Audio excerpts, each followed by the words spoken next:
Convidamos Joaquim Maia Neto. Joaquim ele é bacharel e licenciado em Ciências Biológicas pela Unesp. Atualmente, ele é coordenador do Núcleo Social da Consultoria Legislativa do Senado Federal. Atuou entre 2002 e 2010 como analista ambiental, agente de fiscalização e docente dos cursos de formação de fiscais no Instituto Chico Mendes de Conservação da Biodiversidade, o ICMBio, e também do Instituto Brasileiro do Meio Ambiente e Recursos Naturais Renováveis, IBAMA. Hoje, ele vai falar sobre a dimensão educadora dos trabalhos dos agentes de fiscalização.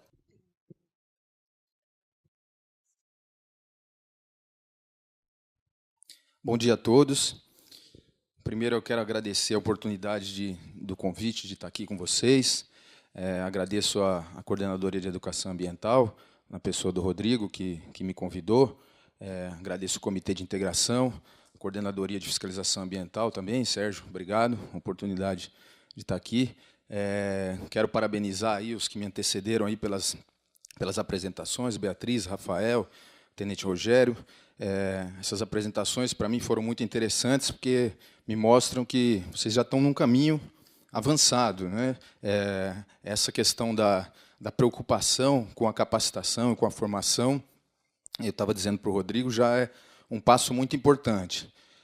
O que eu posso trazer aqui para vocês é mais uma experiência prática, operacional, vamos dizer assim, da minha história de vida profissional, no que diz respeito à formação dos agentes de fiscalização para atuarem numa perspectiva de educação ambiental.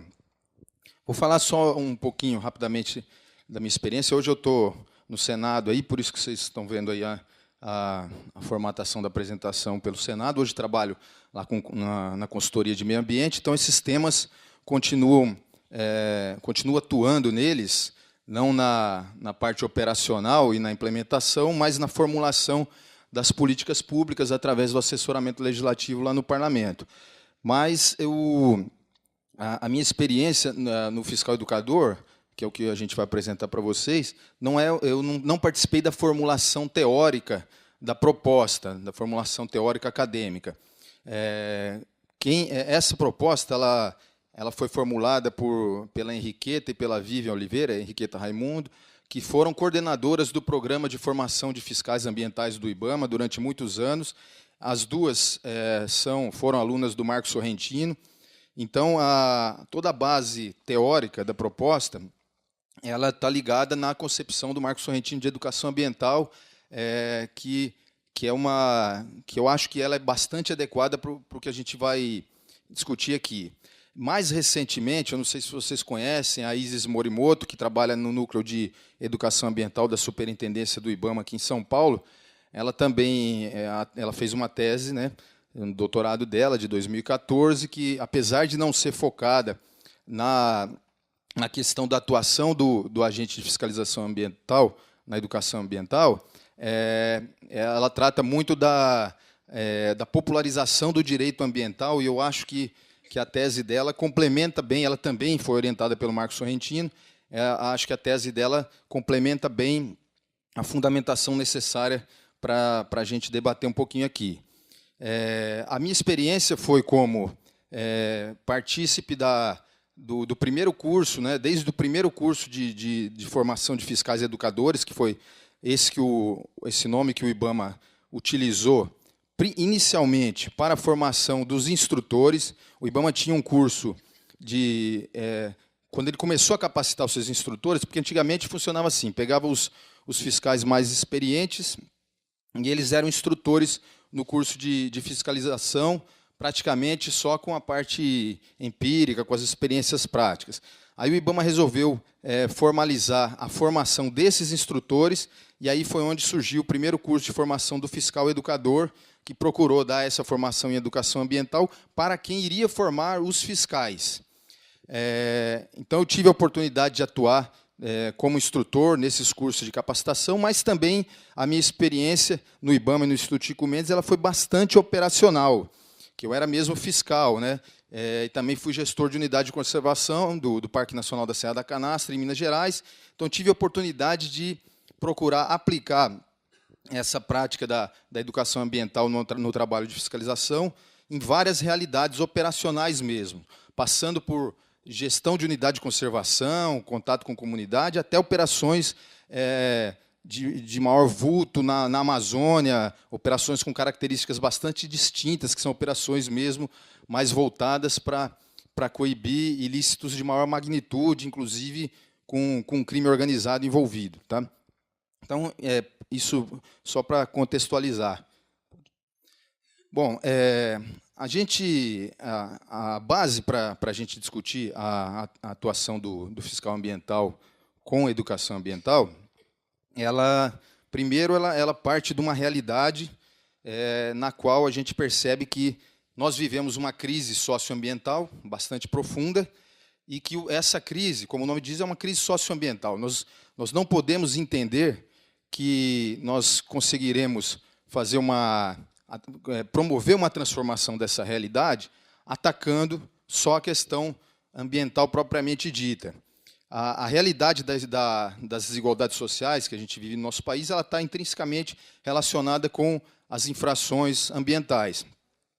Então, os grandes desafios, eu coloquei alguns aqui só para a finalidade de ilustrar mesmo, mas esses grandes desafios que a gente tem enfrentado em diversas regiões do país, desmatamento, a questão das mudanças climáticas que envolve desmatamento, envolve poluição, geração excessiva de resíduos, a crise hídrica que afetou e continua afetando várias áreas do nosso país, o problema dos agrotóxicos agora, que está na ordem do dia por conta da discussão da alteração na legislação, perda da biodiversidade e todas as outras que vocês conhecem muito melhor do que eu, elas estão ligadas aos fatores, aos problemas sociais.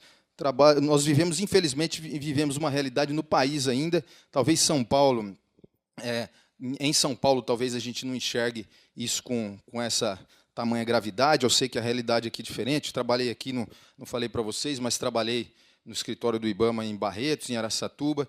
Então, conheço um pouco a realidade aqui. Realmente, ela é um pouco melhor no que diz respeito à questão social do que outros rincões que existem aí no país. Mas a gente sabe também que São Paulo tem os seus problemas. Então, todos esses problemas sociais estão relacionados e isso é a primeira coisa que precisa passar na cabeça de quem pretende transformar a realidade e utilizar a perspectiva da fiscalização ambiental com um enfoque mais educativo. Bom, o enfrentamento dessa crise ele passa pela articulação, pela integração entre os diversos campos do saber. Aí começa a primeira falha que a gente detecta na nossa prática de fiscalização. Muitas vezes, a preocupação, e era assim no IBAMA, no início, a gente tinha muito aquela preocupação de formar bem o fiscal no que diz respeito ao conhecimento da legislação, no que diz respeito à conduta operacional dele, em termos de segurança, inclusive em termos de respeito aos direitos humanos. Conversava aqui com o Rogério sobre a formação dos policiais, e aqui eu quero deixar bem claro que, quando eu estou falando de agente de fiscalização ambiental, nós estamos falando também dos policiais militares, que aqui em São Paulo trabalham extremamente integrados, né, com o sistema ambiental paulista, tudo que eu falar aqui serve perfeitamente para os policiais militares ambientais. Então, às vezes, a gente se preocupa muito em informar que ele tem que ter aquele conhecimento da fiscalização de pesca, conhecimento da fiscalização de fauna. Para isso, ele precisa conhecer minimamente a nossa biodiversidade, quais são as espécies nativas, o conhecimento do direito ambiental. Mas nós precisamos expandir essa integração com outros saberes. E aí a gente passa a ter que recorrer a uma série de conhecimentos que advêm das ciências humanas e que são fundamentais para que leve a uma reflexão por parte dos agentes e também do autuado, da sociedade, sobre a mudança de postura. Então, é necessário fomentar uma visão bastante ampla e crítica, que muitas vezes ela foge do senso comum. Normalmente, o agente de fiscalização ele tem a sua formação de uma maneira que até, muitas vezes, inibe a criticidade, né? Aquela coisa de cumprir a legislação, de seguir estritamente as normas. Isso é importante, claro. Acho que eu estou saindo um pouquinho aqui, né, do lugar que eu tenho que ficar. Isso é importante, mas não é só isso que vai fazer com que a gente alcance esse objetivo de integração. A gente tem que ser passada a mensagem de que essa nova postura ela não é antagônica ao cumprimento da legislação ambiental, não. Muito pelo contrário. O objetivo aqui não é achar que uma coisa vai substituir a outra.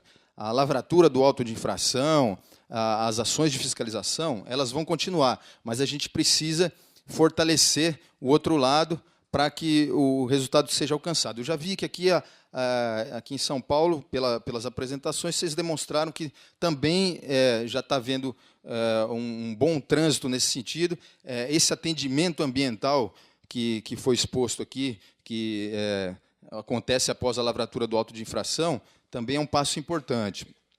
Então, a visão ampla e crítica, o envolvimento, a criatividade do agente de fiscalização, o reconhecimento de interesses distintos que existem na sociedade, isso é fundamental. Por trás de uma infração administrativa, de um crime ambiental, existe, sim, o desconhecimento da legislação.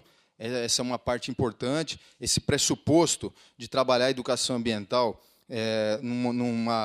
entendendo que o infrator desconhece a legislação, ele é importante, porque isso se dá em muitos dos casos, mas também nós não podemos ter ingenuidade de achar que não existem interesses, muitas vezes econômicos, concepções, até ideológicas, desejos por trás daquela situação.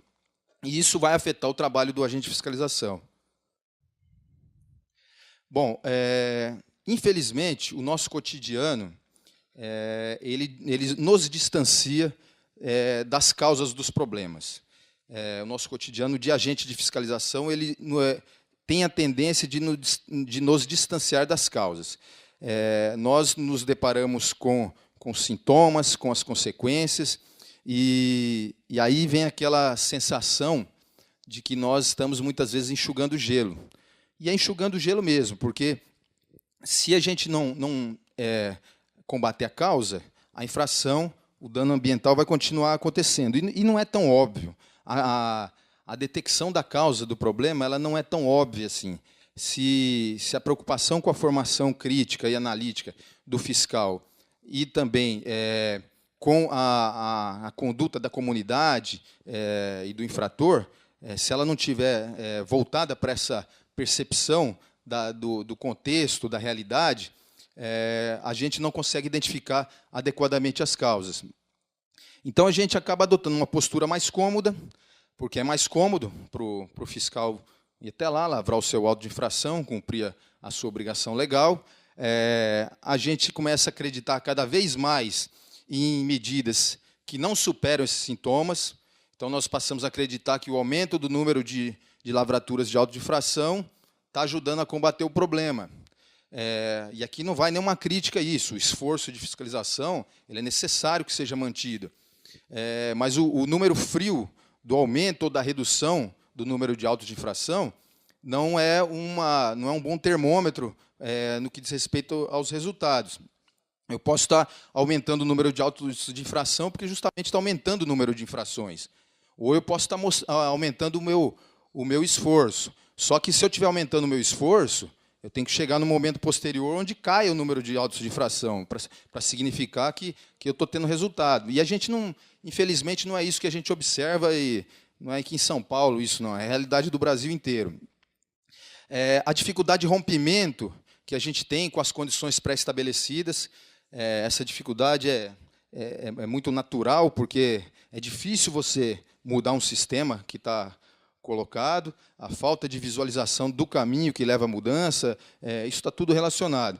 Então, a gente acaba sempre atendendo apenas os efeitos da degradação ambiental e não as causas. Essa reflexão é importante. Bom, então, a gente precisa... a prática da formação do fiscal educador, e aqui eu vou fazer só um parênteses, que vocês, se forem pesquisar aí, vão verificar que eu estou falando de uma coisa aqui, que começou a ser implementada.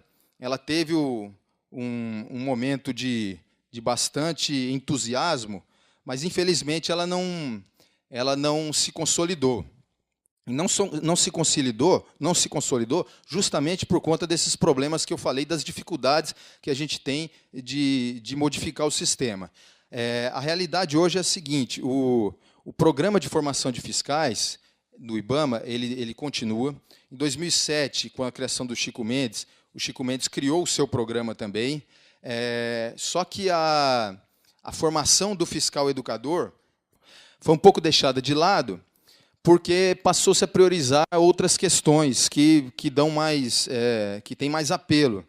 Então, hoje, por exemplo, o Instituto Chico Mendes ele tem ainda um curso de formação de instrutores com uma carga de formação de educação ambiental, nesse contexto que a gente está falando, até razoável, mas a formação do fiscal, que é o que atua na ponta, ela acabou priorizando, aumentou o peso da questão operacional, da lavratura do auto de infração, do conhecimento da legislação ambiental, do uso progressivo da força, porque os fiscais federais têm porte de arma, inclusive, num contexto de decisões políticas que a gente pode depois, no debate, dizer quais foram, que acabou fazendo com que isso se perdesse um pouco.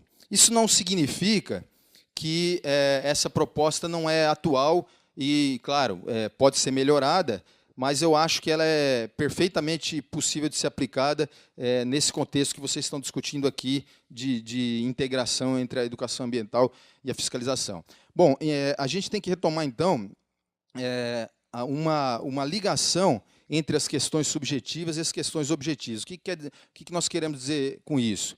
Que essa superação só vai se dar por parte do fiscal e por parte do administrado, do infrator, do autuado, quando a gente também passar a perceber o que passa na cabeça do sujeito, quais são as aspirações do indivíduo que está trabalhando na fiscalização ambiental e do infrator que está na outra ponta.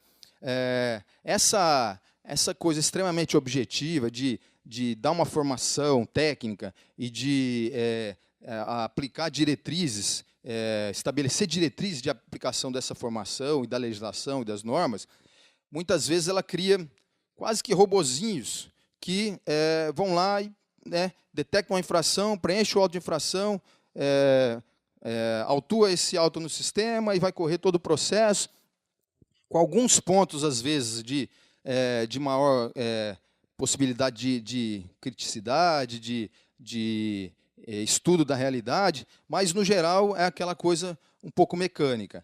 A sensibilidade, a experiência na formação dos fiscais, onde ela deu resultado, e onde ela deu mais resultado no âmbito federal, foi justamente nas unidades de conservação, porque ali os gestores foram premidos por uma necessidade de convivência com a comunidade, sem a qual não havia resultados práticos em termos de proteção da unidade. Então, onde ela deu resultado, a gente percebeu que foi onde o fiscal foi mais ouvido nos seus anseios, naquilo que ele pensa, e a comunidade também.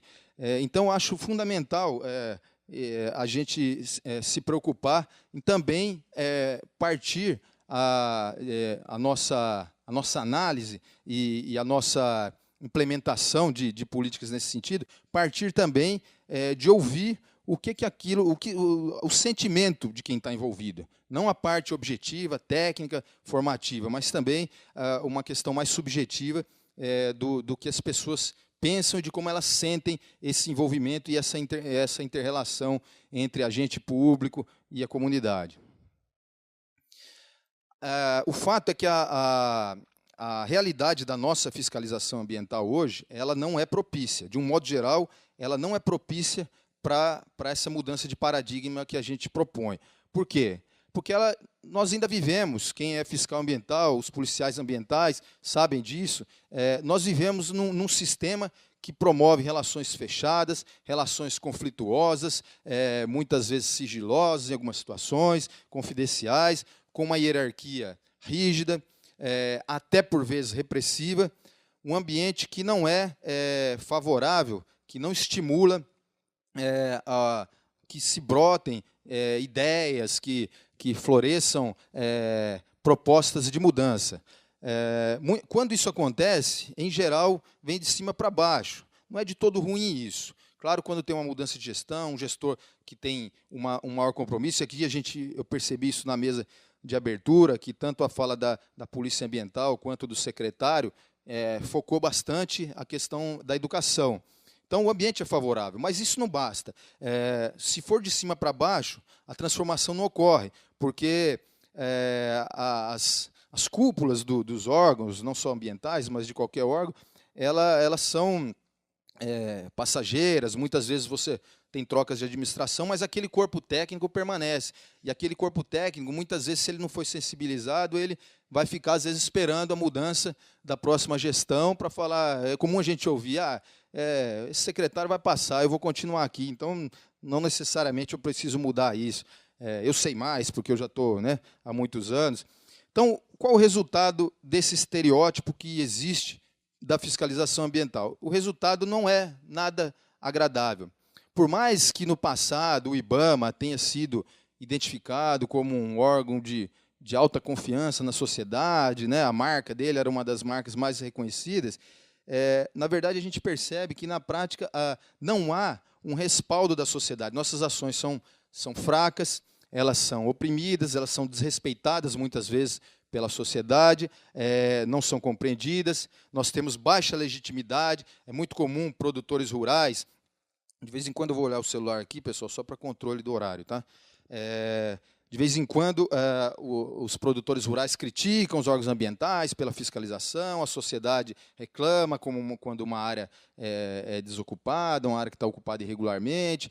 No fim das contas, o fiscal é sempre o vilão, e isso fragiliza tanto o sistema de fiscalização ambiental, que é comum, num momento eleitoral como o que nós estamos vivendo, alguém chegar e propor situações absurdas de acabar com fiscalização. Isso está pipocando pelo país inteiro, candidatos que pregam que a fiscalização ambiental tem que acabar, porque ela atravanca o desenvolvimento do país. Isso só acontece porque nós não conseguimos fazer com que a sociedade valorize o trabalho da fiscalização. E não valoriza porque, realmente, a forma como ele está desenhado não favorece esse reconhecimento. Ao contrário, ele cria resistências na sociedade e a sociedade só vai...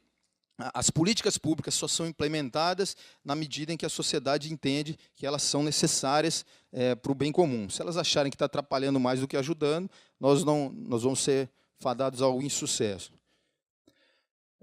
Continuando, eu já falei, baixa capacidade preventiva, ineficácia, e a gente acaba atuando em danos consolidados. Eu acho bacana, uma evolução muito grande que eu vi aqui nas apresentações, que o resultado prático da fiscalização seja a recomposição, a recuperação do dano ambiental. Mas nós precisamos avançar mais, nós precisamos prevenir para que o dano nem aconteça. Esse seria o cenário ideal. A gente sabe que é melhor recuperar um dano, porque antigamente não tinha nessa preocupação, era preocupação estritamente punitiva. Mas o passo seguinte é que o dano não chegue a acontecer.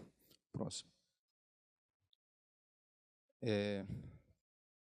Bom, então, o fiscal educador, que é a experiência que eu trago aqui para vocês, que é o termo que a gente utilizou lá, ele é uma utopia.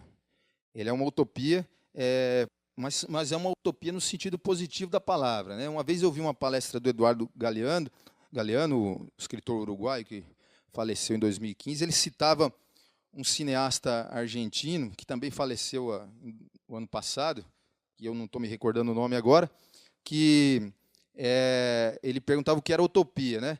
Aí ele dizia o seguinte, esse cineasta, que a utopia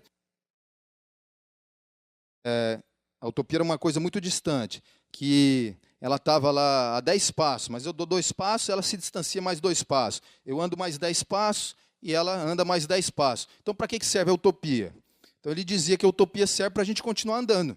É isso que... E o fiscalizador não é nada mais do que isso. É uma utopia necessária para que a gente continue avançando.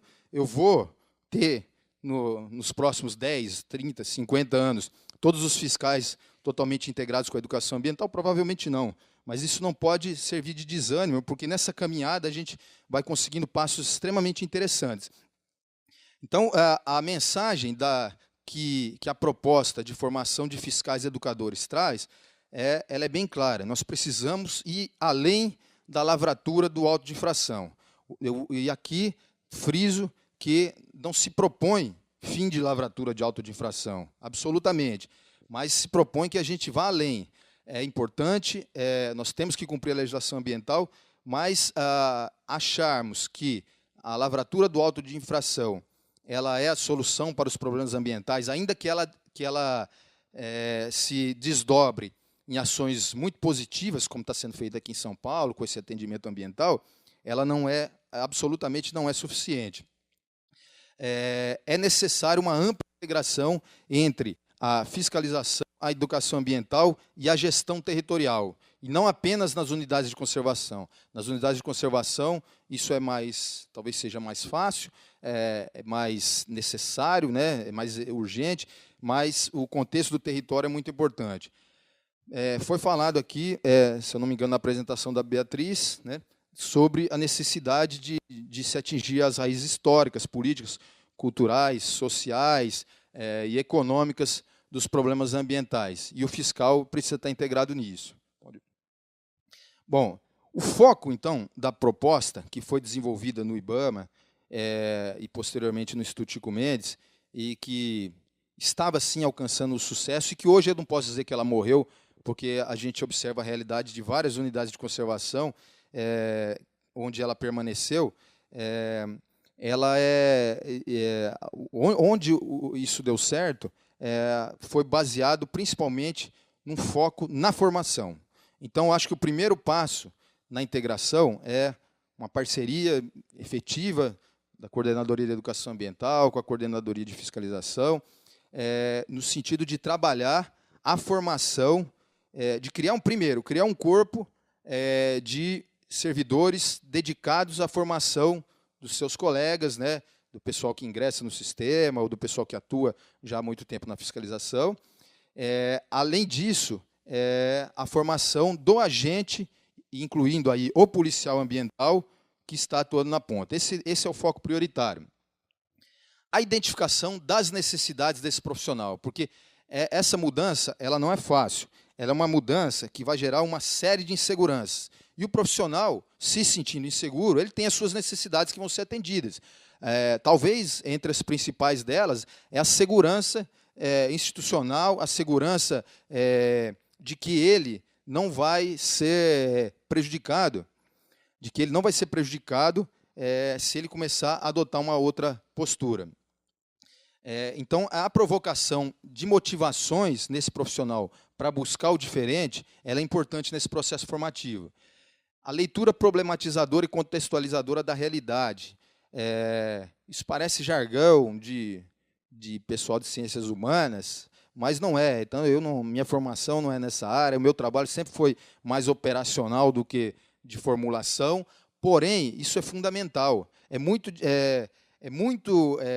claro, a constatação é muito nítida do resultado prático em termos de proteção ambiental numa unidade onde o gestor e a equipe de fiscalização trabalha integrado e conhecendo a realidade que cerca essa unidade de conservação, do que aquelas unidades que estão sujeitas, né, em locais mais distantes, que estão sujeitas a operações externas.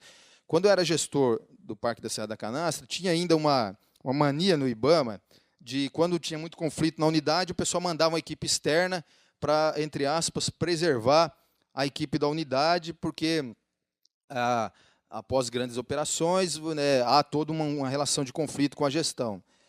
Em alguns casos isso é importante, né? Nos casos do problema do crime organizado relacionado ao desmatamento na Amazônia, em alguns locais do país, onde a equipe tem risco até a sua própria vida, isso é bom. Mas eu odiava quando isso acontecia, porque muitas vezes não tinha sido calibrada direitinho a operação com quem está administrando, e você jogava trabalho de 10 anos de conquista, de confiança da comunidade, vai por água abaixo por conta de uma ação mal planejada, repressiva, e que muitas vezes combate um ilícito ambiental pequeno e propicia depois, ao longo de vários anos, danos ambientais muito maiores.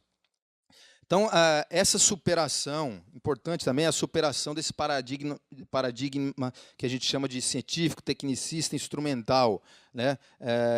As relações humanas no processo de fiscalização ambiental, elas são tão importantes quanto a preparação técnica e a aplicação da legislação. E pensar que a solução do problema passa pelos dois lados da mesa, passa pela administração, passa pela fiscalização ambiental, pela gestão pública e passa também pelo autuado, pelo infrator, que também tem que ser responsável para a solução do problema. Ele tem que se reconhecer como parte do problema e, sendo parte do problema, trabalhar também na solução desse problema. Bom, então é necessário que haja estímulos, que haja oportunidades do fiscal trabalhar. Ele deve ser partícipe de todo o processo para que a gente alcance a melhoria da fiscalização. Como é essa coisa de ser partícipe de todo o processo? Nós vamos falar um pouquinho aí, mas é o seguinte, claro que é difícil você pegar todo o corpo de fiscais de uma instituição e participar ativamente da formulação das propostas pedagógicas, do projeto político-pedagógico, da formação, mas você tem formas de possibilitar que essa participação se dê, talvez de maneira indireta, mas o agente tem que se sentir contemplado naquilo que foi estabelecido como conduta para ele. Senão, ele não vai internalizar aquilo e vai achar que está simplesmente cumprindo uma obrigação da qual ele ou acredita que ela é efetiva não sendo, ou que ele nem acredita e está simplesmente cumprindo o seu dever.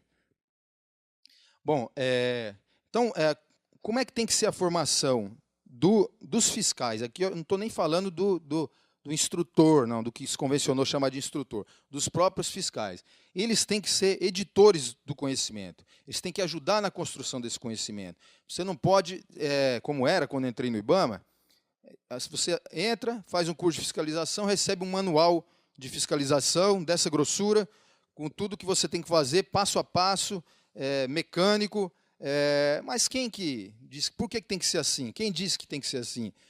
Será que um manual de fiscalização consegue abarcar as distintas realidades que a gente vai lidar durante a nossa atuação enquanto agente de fiscalização? Então é importante criar canais, isso não é simples, não vai ser fácil, eu não vou dar receita de bolo aqui para vocês, mas tem que criar canais de que possa vir de cima para baixo as sugestões de quem tem experiência, de quem está atuando, porque pode saber que muitas vezes esse agente ele se angustiou, muitas vezes. Muitas vezes ele passou pela situação de lavrar um auto de infração contra uma pessoa, às vezes em situação miserável, ou às vezes em situação que ela foi levada a praticar aquela infração premida por uma necessidade extrema ou por uma outra infração que não foi praticada por ela e que degradou o ambiente de tal forma que ele se viu na condição de ser aquele infrator. Ou, às vezes, também ele fica angustiado de não conseguir impedir um dano extremo, porque talvez o poder econômico, as relações daquele infrator chegam a blindá-lo em relação à fiscalização. A capacidade de articulação, de inovação, criação, flexibilidade, mediação de conflitos, acho que é uma palavra... E aí a Isis Morimoto, que eu mencionei a tese dela no início da apresentação, ela era justamente instrutora de uma disciplina chamada mediação de conflitos, que deu muito resultado na formação dos fiscais, mas que era feita pelo IBAMA e depois com a criação do Chico Mendes, acabou se perdendo, e hoje eu constato, assim, até com uma certa tristeza, que antes de vir para cá, eu peguei a ementa mais atual do curso do Chico Mendes, não tem mais a disciplina de mediação de conflitos, e eu acho que isso é muito importante. Bom, o processo de formação do fiscal, para que ele se transforme, né, a gente está colocando aí essa setinha, significa, né, a mudança do simples agente de fiscalização para o fiscal educador. Pode nem usar esse nome. O nome é um rótulo, né, que não necessariamente precisa ser usado. Mas ele exige formação continuada. Não dá para... Claro que a parte da formação continuada ela se dá na ação diária do agente de fiscalização, mas ela você não pode negligenciar que que as atualizações são necessárias, que o aprofundamento das reflexões, que é isso que a gente está fazendo aqui, tenha que ser incorporado na vida desse agente. Então, formação continuada é fundamental. E uma coisa que deu muito certo no IBAMA e no Chico Mendes era uma rede de compartilhamento de informações.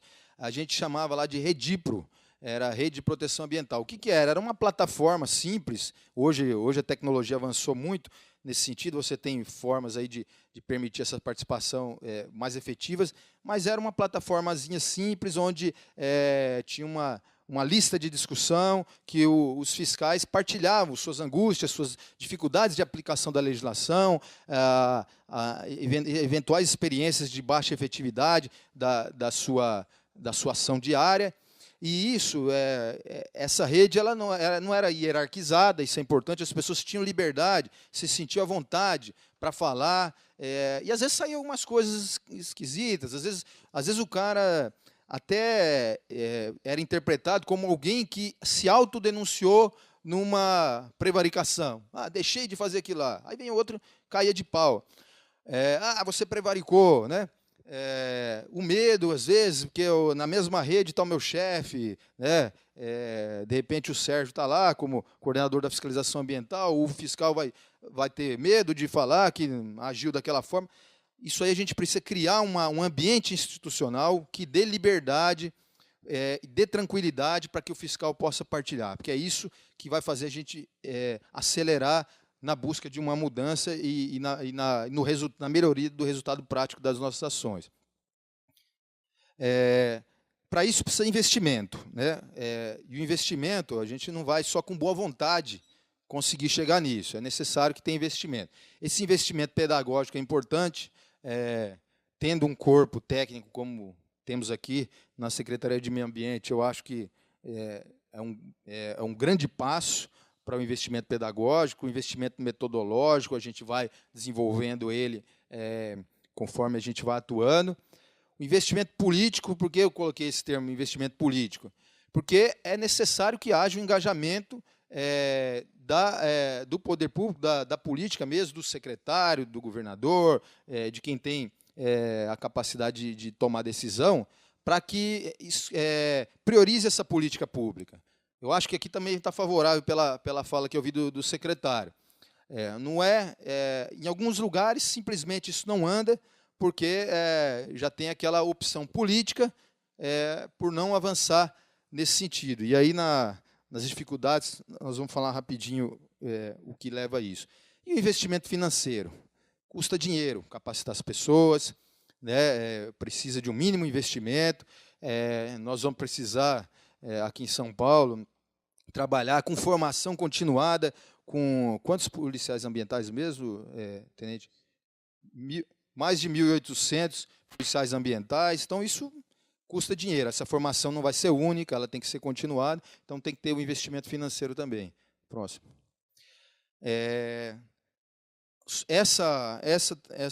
Esse slide é para frisar também aquilo que eu já mencionei, que você tem que também ter a preocupação com o instrutor. Eu não gosto muito desse termo instrutor, tá? Eu acho que quem gosta da educação parece que remete mais a uma simples transmissão do conhecimento e não é muito isso, né? Alguém colocou aqui numa das apresentações, não lembro quem, que não é o simples adestramento, né? Acho que foi esse o termo que colocaram para a aplicação da legislação. Bom, mas aquele que forma quem vai a campo, eu acho que esse ele tem que ser o primeiro passo para isso que nós estamos propondo aqui, e o cuidado nessa formação é maior. Então, aí você tem que ter pessoas com experiência, com profundo conhecimento dos temas de fiscalização ambiental, com capacidade de expressão, comunicação, liderança, respeito pelas pessoas, porque tem que ser figuras que desenvolvam, que tenham um carisma. Porque essas pessoas na Redipro, por exemplo, que eu mencionei, na rede, o corpo de instrutores, ele era o corpo responsável pela mediação das discussões que tinha na rede. Isso fazia parte do processo de formação continuada. Paciência, segurança, firmeza, essas características todas. Bom, tudo bem. Então, Joaquim, você falou, tal, esse blá, blá, blá, toda a parte teórica da concepção, mas e na prática? Como é que o fiscal...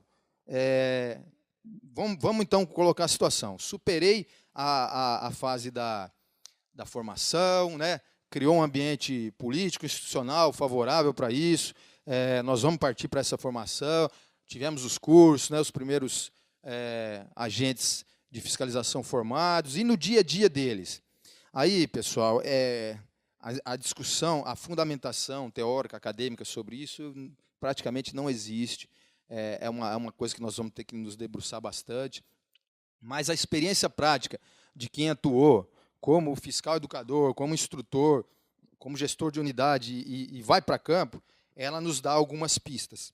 E aí eu quero partilhar algumas pistas com vocês, que eu acho que, claro, vocês devem ter na experiência de vocês aí, inúmeras outras, mas eu gostaria de partilhar algumas tendências, algumas pistas que a gente começou a aplicar e que demonstraram algum resultado. Então, o foco no resultado em termos de proteção ambiental. O que é o foco no resultado? Eu tenho que planejar as ações para que eu priorize os maiores danos, aqueles danos que realmente vão impactar mais e que vão prejudicar a qualidade de vida da população, a qualidade do meio ambiente. Então, será que a minha prioridade tem que ser o pescador artesanal, que eventualmente pegou um peixe com comprimento total abaixo do que está determinado nas normativas, num contexto onde eu tenho um empreendimento costeiro extremamente poluidor? Então, acho que isso aí é uma primeira reflexão. Não estou dizendo aqui que vamos negligenciar as pequenas infrações, mas é uma questão de priorizar, é uma questão de atuar primeiro naquilo que importa mais, naquilo que, às vezes, vai ter uma consequência danosa, que vai levar, inclusive, à prática de outras infrações menores. O enfrentamento prioritário dos problemas mais graves está relacionado totalmente com o foco no resultado. Se você consegue neutralizar, prevenir infrações ambientais mais graves, você vai ter um resultado, e aí o resultado não é em termos de número de auto-infração, às vezes você vai lavrar menos.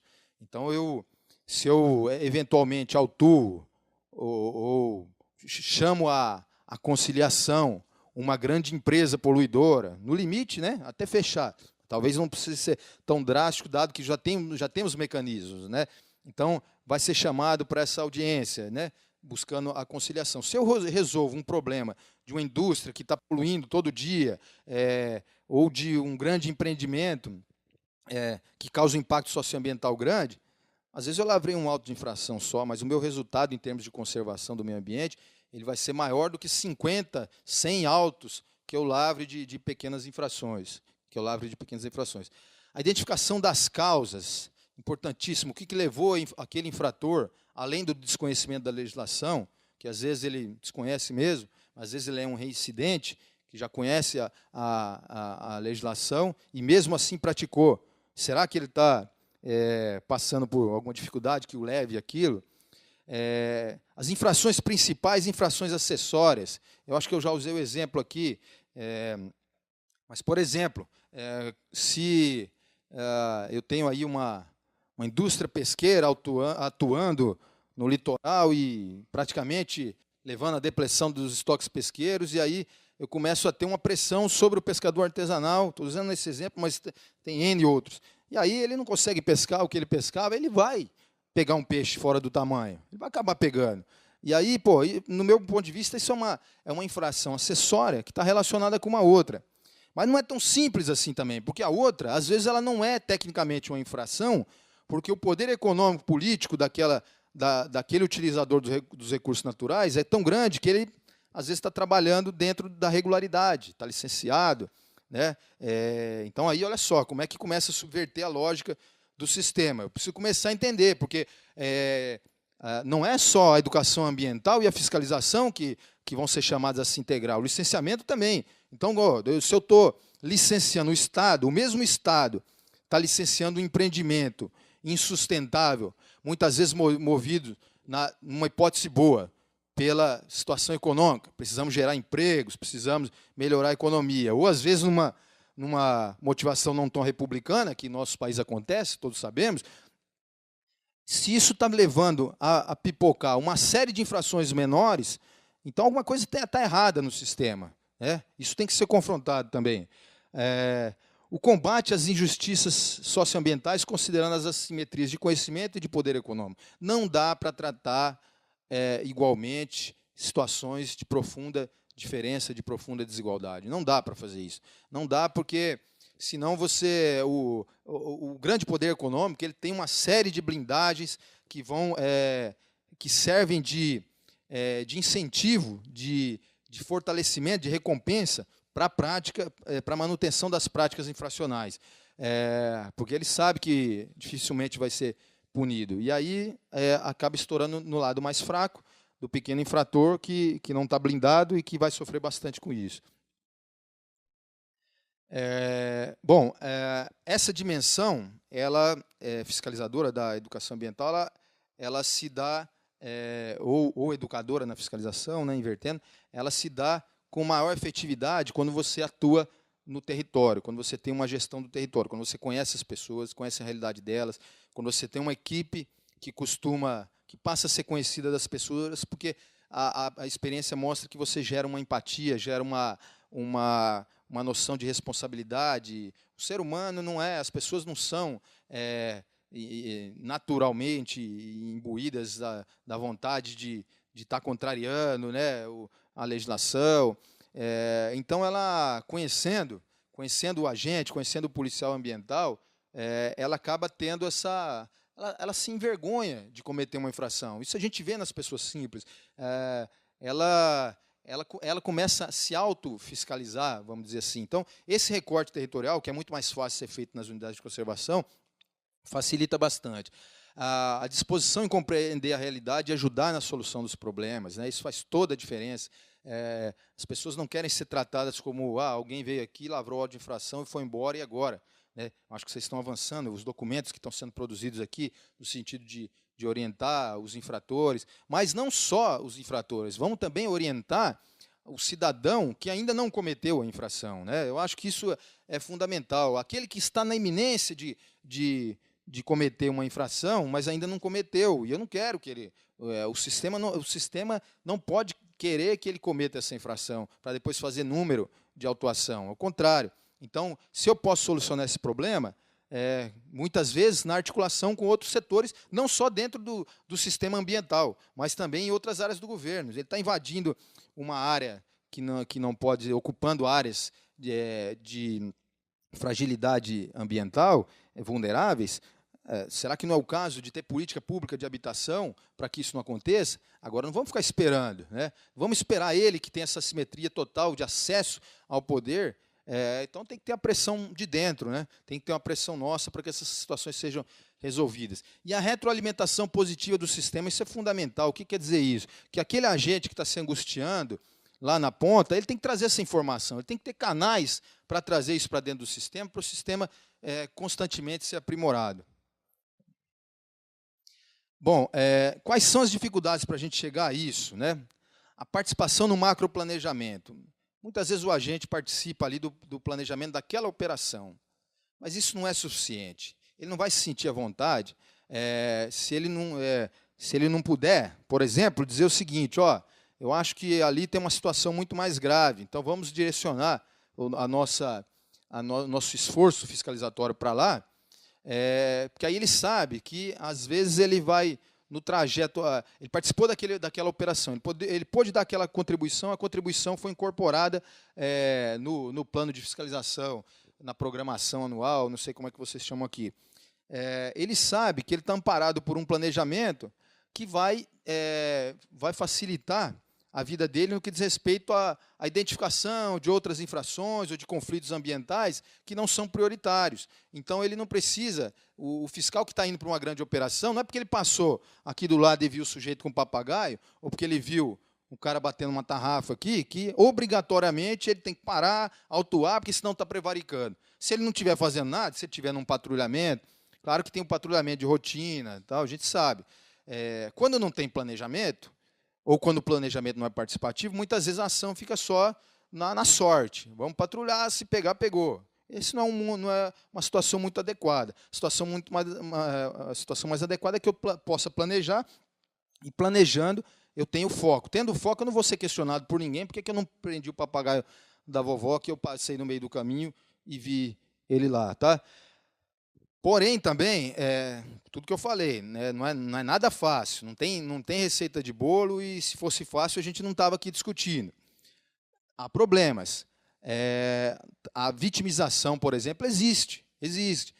Na gestão da unidade que eu tive a oportunidade de participar lá, acontecia muito isso. As pessoas se colocam numa situação de vítima. O cara é incidente, né, ele já não é uma pessoa simples, muitas vezes, tal, mas o poder econômico não é assim dos piores, não é um miserável, tal. Aí o sujeito, né, sabendo, porque as pessoas são inteligentes, sabendo que está havendo uma mudança de postura, alguns, é o ser humano, gente, alguns vão tentar burlar o sistema. Ele não vai me multar porque ele tem coisa mais importante, a minha é uma infraçãozinha, então eu continuo cometendo. Agora, isso não é motivo para dizer que não deu resultado. E aí o que aconteceu na União, um pouco foi isso. Entendeu? Por conta de probleminhas pontuais, erros que são naturais da calibração de um processo, você condena. Geralmente, quem não quer que avance é que usa esses exemplos para condenar. Né? Olha lá, o cara não é coitadinho nada, todo ano está pondo fogo no parque. Tá? Esse papo de fiscalização educativa não vira nada. Acontece. Então, a gente tem que saber identificar quando tem uma vitimização ou não. A instrumentalização política institucional também é um perigo do outro lado, entendeu? Eu já passei por situações de me sentir, enquanto fiscal, usado pela máquina para criar uma dificuldade para depois alguém vender uma facilidade.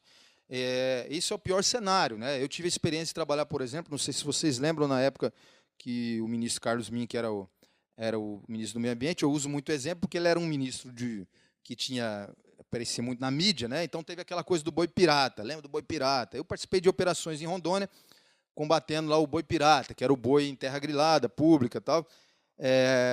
A gente fez um esforço assim que nunca existiu na fiscalização do Chico Mendes na época, junto com o IBAMA, e a gente estava conseguindo, tirando o boi de lá, destinando na época para o programa Fome Zero, uma coisa assim, né, revolucionária em termos de fiscalização, para depois de algum tempo o governo federal fazer um acordo com o governo do estado de Rondônia, e a Floresta Nacional do Bom Futuro, mais de 2/3 dela hoje é uma APA estadual, que está... Agora o boi não é pirata mais. Né? Então, assim, aí você se sente instrumentalizado, você fez parte de um ciclo que criou uma dificuldade para alguém vender uma facilidade, seja ela política ou, às vezes, envolvendo até situações de corrupção. Então, isso tem que ser trabalhado, essa reflexão no fiscal, para ele não desanimar. O medo da prevaricação, acho que eu falei aqui, né? Prevaricação, você resolve esse medo com planejamento. Eu não vou parar no meio do que eu estou fazendo, da prioridade que eu tenho para... E aí, só que aí você precisa de um desenho institucional compatível. Tá? Estou tentando estourar o tempo aqui, pessoal, talvez estoure um pouquinho só. Tá? A gente vai ter debate depois, né?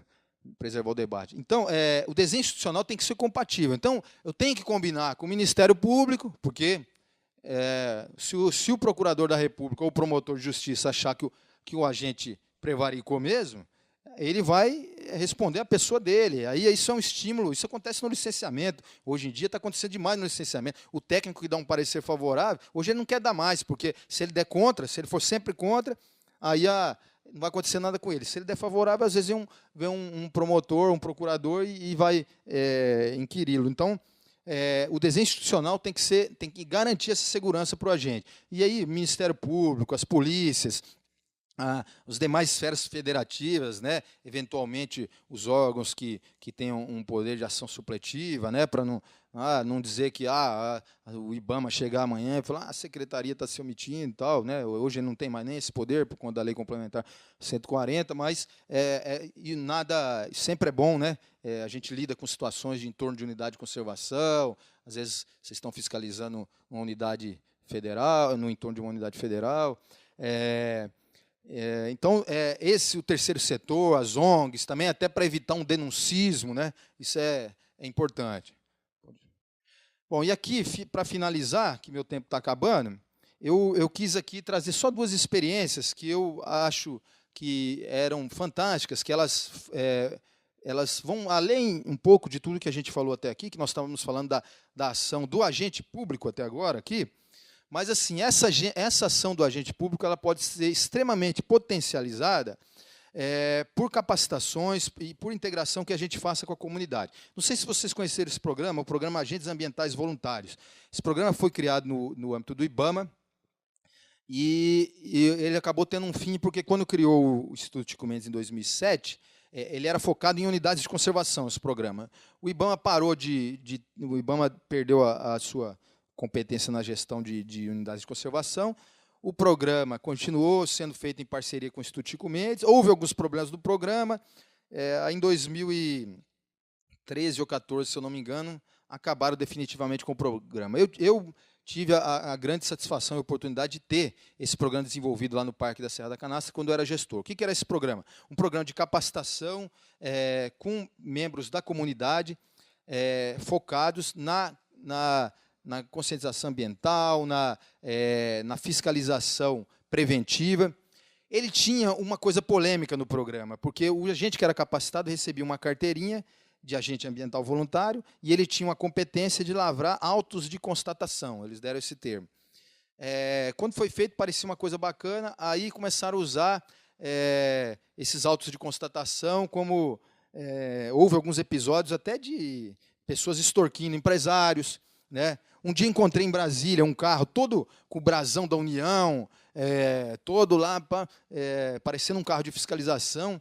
Aí eu fui ver, placa não era oficial, nada, fui checar, era uma ONG, porque o programa era vinculado a algumas entidades, né, ou comunitárias, ou ONGs, e aí o cara pegava, se capacitava para usar uma carteirinha para ficar fazendo besteira. Então, acho que o programa pode ser aprimorado. Hoje eu não sei se o auto de constatação era a melhor coisa. O fato é que, com esse programa, nós conseguimos fazer um plano de recuperação das áreas de preservação permanente do Alto São Francisco, ali na Serra da Canastra, e a gente conseguiu um recurso do Programa de Revitalização do São Francisco para comprar morões, arame, e a própria comunidade, junto com esses agentes, que iam lá, mediam a largura da PP, diziam que a gente só dava o material e a capacitação, e esses agentes acompanhavam num trabalho de fiscalização não repressiva, e que deu muito resultado. Eu acho que esse é um programas nesses moldes costumam dar muito resultado. E uma última, aí que eu acho importante também, isso eu sei que vocês estão fazendo, que é a capacitação dos conselhos das unidades de conservação. Trabalhando com a comunidade, eles passam a fiscalizar mais naturalmente até do que a gente, dentro dessa concepção que a gente quer. Tudo bem, não tem a formação, não conhece muitas vezes a legislação ambiental, e a gente tem que trabalhar para que eles venham a conhecer, mas eles têm mais sensibilidade do que a gente em relação aos problemas e como eles podem ser solucionados, da antecipação preventiva do problema, de saber triar o que realmente pode ser resolvido numa conversa e o que não pode, que muitas vezes a gente tem dificuldade, né? Porque é um risco, é uma situação de fragilidade para o agente chegar e dizer para o cara que não vai lavrar o auto de infração numa determinada situação, porque ele entende que uma conversa ali dá mais resultado. Não dá para falar para todo mundo para fazer isso, mas o comunitário que está capacitado e está vinculado a um programa, ele consegue fazer isso. E os conselhos de gestores das unidades de conservação fazem isso com muita propriedade. E a última é só o meu contato. Eu procurei aqui cumprir o tempo. Eu sei que tinha algumas coisas que eu poderia falar mais, mas vamos garantir o tempo para o debate. Então, é isso que eu tinha que apresentar para vocês. Agradeço a paciência aí.